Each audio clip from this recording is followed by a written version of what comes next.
Käthe Kollwitz, née Schmidt, was born on the 8th of July, 1867 in Königsberg, modern-day Kaliningrad. As the fifth child of Karl Schmidt and Katharina Schmidt, née Rupp, her father became aware of the artistic skills of his daughter. It was thanks to him that she was educated to become an artist. Käthe Schmidt had her first art lessons in Königsberg with the painter Gustav Norjoch and the copperplate engraver Rudolf Mauer from 1845 to 1905.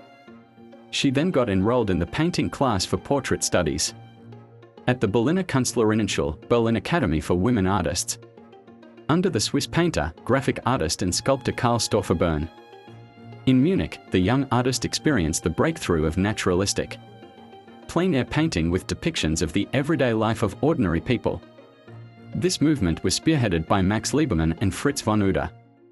She also took an interest in naturalistic literature and the issue of women's rights in these works and started her exploration of gender issues.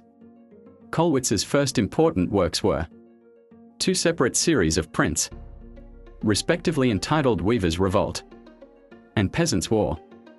In those works she portrayed the plight of the poor and oppressed with the powerfully simplified, boldly accentuated forms that became her trademark. The death of her youngest son in battle in 1914 profoundly affected her, and she expressed her grief in another cycle of prints that treat the themes of a mother protecting her children and of a mother with a dead child. From 1924 to 1932, Kollwitz also worked on a granite monument for her son, which depicted her husband and herself as grieving parents.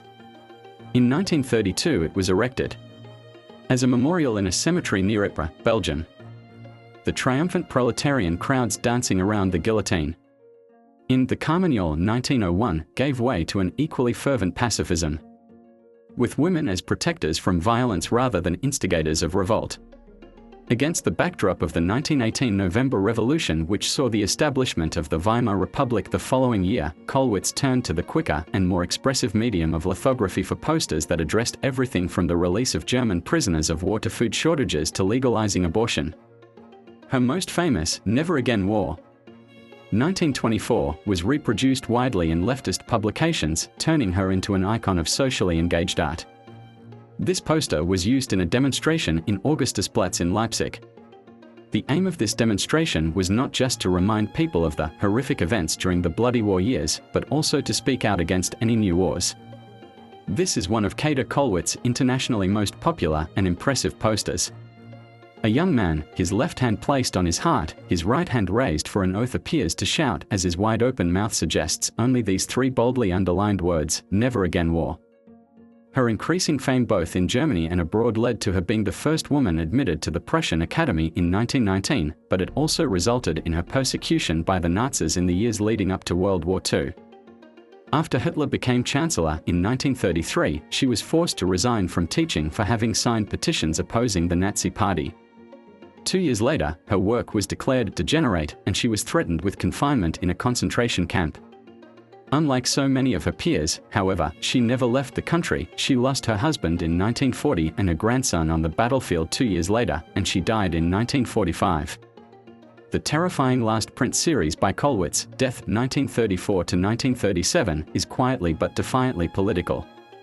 She had taken to lithography, which was as near to painting as printmaking gets, enabling her to quickly and emphatically draw sweeping strokes on the stone.